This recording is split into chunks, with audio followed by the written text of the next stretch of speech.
যাও। হ্যাঁ, তো এই যে আজকে বিকেলে বড় ননদ চলে এসেছে। আজকে ঈদের চতুর্থ দিন। তো কালকে থেকে ফোন দিচ্ছে আম্মা, আমি আমার ছোট ননদ, যে কখন আসবি কখন আসবি। না, আম্মা ফোন দিছিল বেশ। তো আসি নাই।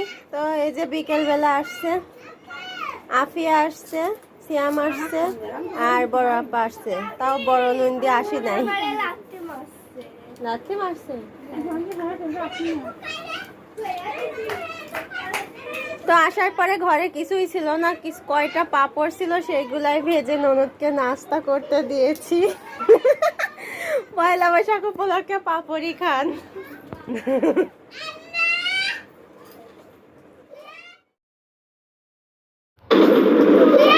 ঈশ্বরদী যাই সেদিন হচ্ছে আমি কিছু পাঁপড় আর ফুচকা কিনে নিয়ে এসেছিলাম। আর ফুচকাগুলো আজকে কালকে বানাইতে চাইছিলাম, বাট তিতল না থাকার কারণে আমি ফুচকাটা বানাইতে পারি নাই। তাই কিছু আলু পাঁপড় আর কিছু সাধারণ পাঁপড় ওইগুলা নিয়ে আসছিলাম, ওইগুলাও আজকে ভাজছি। কারণ শ্যাম বলল মামি আমি চলে যাব, এই জন্যে হচ্ছে আমি বললাম ওকে যে একটু দাঁড়াও 2 মিনিট।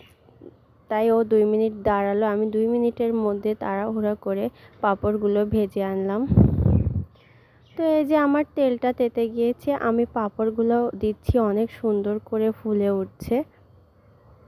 তো আমি এবার আলুর চপের পাঁপড় ভাজার পরে দিচ্ছি, সাধারণ একটা পাঁপড় দিয়েছি।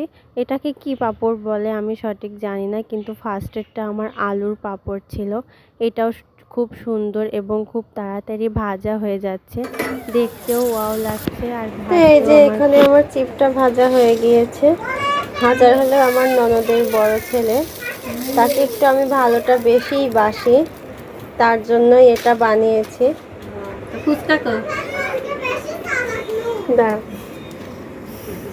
শ্যাম, এই যে কই তুমি শুয়ে আছো? হ্যালো, একটু টেস্ট করে দেখো কেমন হয়েছে। ওয়েলকাম। একটু বিট লবণ হলে ভালো হতো, বুঝছো? এগুলো আমি ঈশ্বরদী মার্কেটে যখন গিয়েছিলাম তখন কিনে নিয়ে আসছিলাম নূরের জন্য। নূর এগুলো খেতে অনেক ভালোবাসে, এই জন্য। তো আজকে শ্যাম আসলো তাই ভাবলাম ওকেও ভেজে দিই। তো শ্যাম এখানে দুইটা, ননদের ছেলের নামও শ্যাম, আমার ছোট ভাইয়ের নামও শ্যাম। শ্যাম নাও, কেমন একটা টেস্ট করে দেখো। নাও শ্যাম, ওটা ওইটা বসো।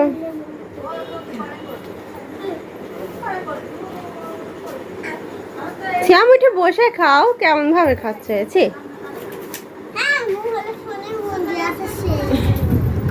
আই পাগলা, ওটা ওইটা বসে খাও। তো এগুলো ছিল কালকের ব্লগ। কালকে সন্ধ্যা থেকে যা যা করেছি ভাবলাম আপনাদের সঙ্গে একটু শেয়ার করি। তো আজকে সকাল থেকে যা যা করেছি সেটাও আপনাদের সঙ্গে শেয়ার করব। তো আসসালামু আলাইকুম, কেমন আছেন আপনারা সবাই? আশা করি যে যেখানে আছেন ভালো আছেন, সুস্থ আছেন। আল্লাহ তাআলার অশেষ রহমতে আমিও ভালো আছি, সুস্থ আছি। আমার ফ্যামিলির সবাই ভালো আছে, সুস্থ আছে। তো আমার কলিজার ভাই ও আপুরা, আপনারা কোথায় থেকে ভিডিও দেখছেন জানি না। তো দূর দূরান্ত কাছে দূরে যেখান থেকে যে ভিডিওটি দেখুন না কেন, ভিডিওটি দেখার আগে সর্বপ্রথম আমার চ্যানেলটিকে একটা লাইক দিয়ে নেবেন। আর ভালো লাগলে আমার চ্যানেলটি অবশ্যই সাবস্ক্রাইব করবেন আর কমেন্ট করতে ভুলবেন না যেন। তো এদিকে সকালবেলা উঠে আমার শাশুড়ি ঘর উঠান সমস্ত কিছু ঝাড়ু দিয়ে দিয়েছে। আমার অতিরিক্ত পেট ব্যথা করার কারণে আমি একটু লেট নাইট ঘুম আসছিলাম, আর সকালবেলাও ঘুম থেকে উঠতে দেরি করেছি। তো উঠে দেখি আমার শাশুড়ি এখানে প্রেসার কুকারে খিচুড়ি মাখাচ্ছে। বড় ননদ বললো আজকে খিচুড়ি রান্না করো আর ডিম ভাজো। তাই আমার শাশুড়ি খিচুড়িটা মানে মাখিয়ে দিচ্ছে, পরবর্তীতে আমি চুলায় দিয়ে আসবো, আমি মাখাতে পারি না।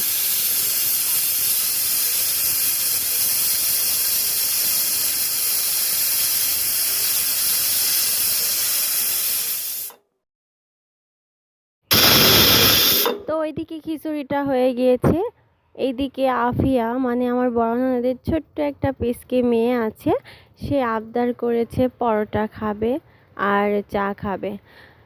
বাট আমি তো পরোটা বানাইতে পারি না, তাই আমার শাশুড়ি আম্মাকে বললাম, আম্মা আপনি পরোটাটা বানিয়ে দেন, আমি এই চুলার উপরে ছেঁকে চাটা বানিয়ে ওকে দিচ্ছি। তো আম্মা খুব সুন্দর করে আটা নিয়ে রুটি বানিয়ে চারকোনা করেছে, তার উপরে একটু হালকা করে তেল দিয়ে বেলছে। আসলে আমি এগুলা পারি না, অনেক শেখার চেষ্টা করেছি, তারপরও হয় না আমার থেকে, কিন্তু আমি রুটিটা বেলতে পারি।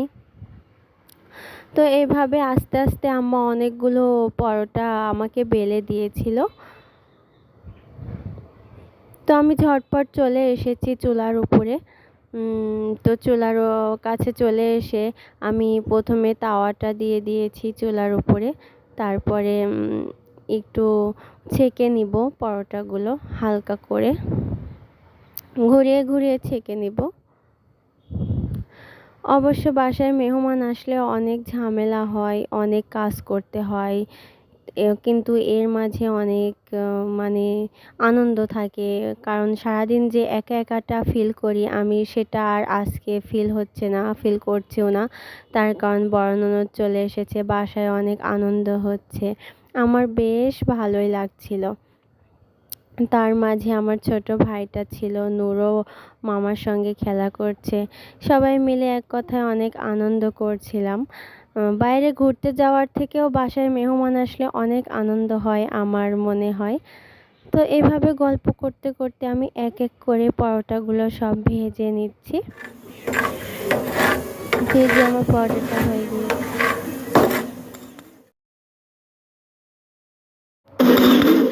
তো ওইদিকে পরোটা বানানো শেষ হয়ে গিয়েছে।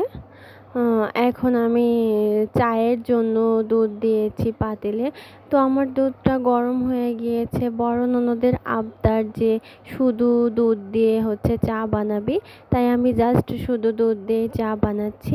আমি চায়ের মধ্যে তেজপাতা, চিনি, চা পাতি সব কিছু একবারেই দিয়ে দিয়েছি, বাট চায়ের রঙটা কিন্তু অনেক সুন্দর আসছিল। ঝটপট আমি চাটা করে নিয়ে চলে এসেছি, কারণ ওইদিকে বড় ননদের মেয়ে আর আমার ছেলে নূর ওয়েট করতেছিল।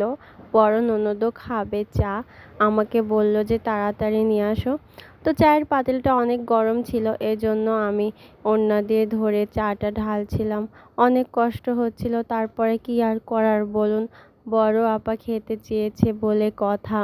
তারপর আমি পরোটাগুলো এক এক করে সুন্দর করে সাজিয়ে টের উপরে রাখি।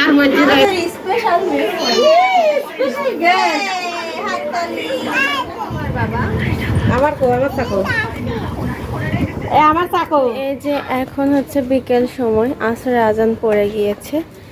তো নূর যেদিন নানির ওখানে গিয়েছিল সেদিন মামাকে ছাড়া আসতে চাইছিল না, তো ওর মামাকে নিয়ে আসছিল, আজকে ওর মামা চলে যাচ্ছে। নূর ঘুমিয়ে আছে, ঘুম থেকে ওঠার পরে নূর হয়তো অনেক খুঁজবে, কান্না করবে। তোর মামাকে আমি রাস্তা পর্যন্ত একটু আগায় দিয়ে আসতে যাচ্ছি। আবার আসো। হ্যাঁ শ্যাম, হ্যালো ব্যাগ